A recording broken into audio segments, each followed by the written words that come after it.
जय माता दी सबको। माता रानी सब पे अपनी कृपा दृष्टि बनाए रखे। वैष्णो दरबार में आप सबका स्वागत है।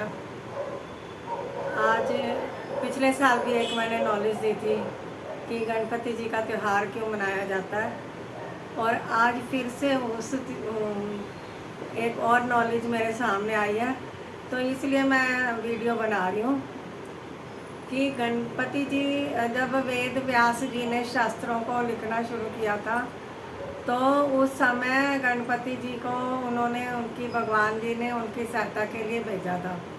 और उस दिन गणेश चतुर्थी तिथि थी। तो उस दिन गणेश जी उनके पास आए, उनको उन्होंने आसन में विराजमान करा, और उन्होंने उनको जो जो वेद व्यास जी बोलते जाते थे वो चीज़ें वो लिखते जाते थे। वो लिपिबद्ध अपना कार्य कर रहे थे,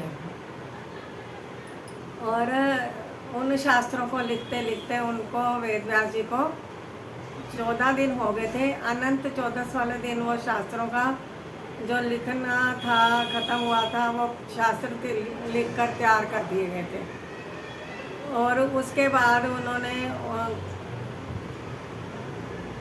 गणपति जी का के अंदर से जो ऊर्जा निकल रही थी, किरणें निकल रही थी ऊर्जा की, उस ऊष्मा को शांत करने के लिए गुरु वेद व्यास जी ने उनको जल में स्नान कराया था।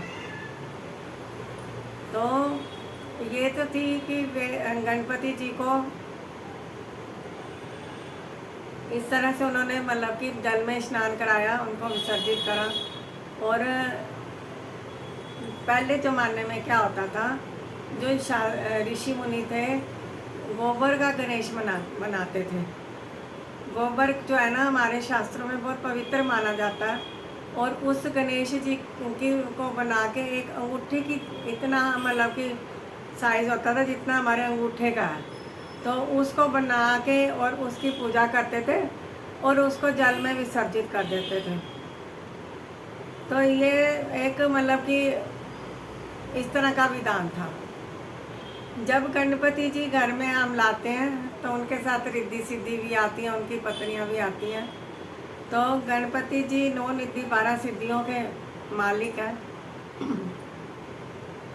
गणपति जी ने अब गोबर गणेश क्यों बनाते थे, क्योंकि वो एक उसका स्वरूप मतलब कि ऐसा प्रतीक होता है, जैसे माँ गौरा जी ने अपनी मैल से अपने उबटन से जैसे लगाया था, उसको शरीर की मैल से साफ किया था, तो उस मैल से ही गणेश जी निकले थे, बने थे। तो वो इसलिए उस गोबर का गणेश बनाया जाता है।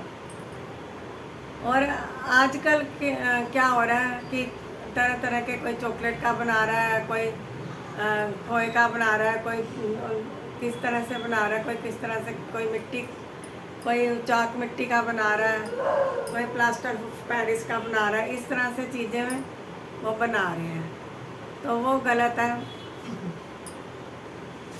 दूसरी कहानी एक और भी बताई थी कि जब महाराष्ट्र में इसका त्यौहार मनाया जाता है, ये उन लोगों के लिए ही है।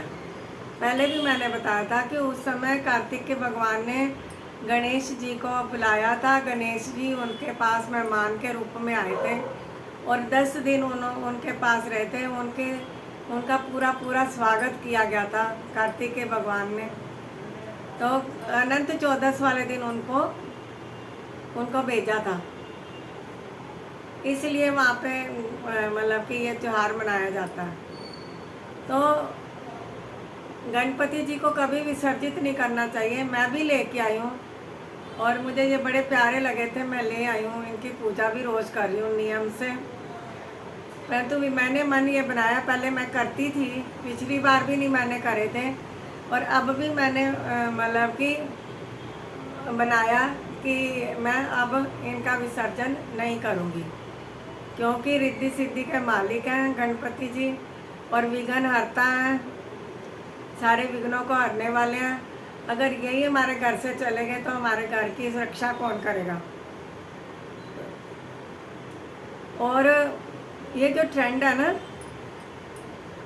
लोग एक दूसरे की देखा देखी महाराष्ट्र में बन रहा है तो यहाँ भी होना चाहिए, ऐसा नहीं है। ऐसा नहीं है। वो उनकी एक कहानी थी, वो वहाँ पे आए थे, उनको जाना था। और जब वो आए थे रिद्धि सिद्धि को भी लेके आए थे, और लक्ष्मी माता जी भी साथ में थी। लक्ष्मी माता जी भी साथ में थी। इसलिए उस लाल बाग में जो मनाया जाता है वहाँ पे लक्ष्मी जी की कभी कमी नहीं होती है। तो हम लक्ष्मी गणेश जी को तो जब भी हम कोई पूजा पाठ करते हैं तो छोटी छोटी सुपारियों के हम गणपति जी और लक्ष्मी जी बनाते हैं, और प्रार्थना ये करते हैं कि जो लक्ष्मी जी हैं और गणेश जी हैं ये हमारे घर में हमेशा रहें, और बाकी सभी देवता अपना भोग ग्रहण करके अपने अपने स्थानों में चले जाएं। तो ये कहानी थी। अब इसका एक तो मूर्तियों का दुरुपयोग, पहले तो हम लोग 10 दिन उनकी पूजा करते हैं, सेवा करते हैं, उनको भोग लगाते हैं, तरह तरह की मिठाइयों का भोग, फल फूल का भोग, दुर्वा का भोग, मतलब कि सब चीज़ें हम चढ़ाते हैं उनको, पान का, सुपारी का, नारियल का, सब चीज़ों का भोग देते हैं। और उसके बाद क्या, जब हम विसर्जन करने जाते हैं तो वहाँ इतनी मूर्तियों की दुर्गति होती है, कहने की हद नहीं। तो फिर फ़ायदा क्या, पूजा करके हमने तो पूजा करी, एक अच्छा कार्य किया, ऊपर से हम एक बुरा कार्य भी साथ में करके आ गए।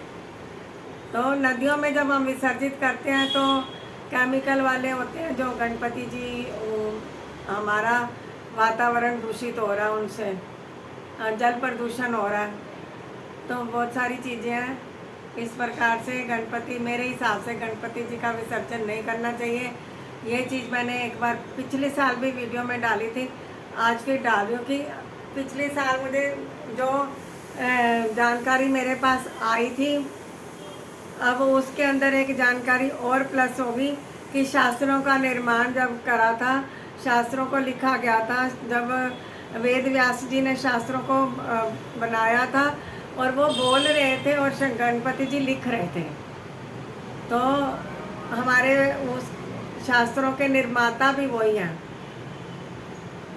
उन्होंने अपनी कलम से लिखा और वेद व्यास जी ने उनका निर्माण किया।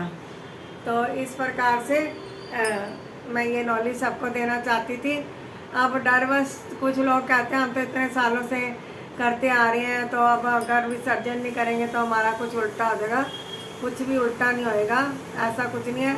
डर करके आप मन में, तो आप अगर देवी देवताओं की पूजा करो तो ये गलत है। जय माता दी।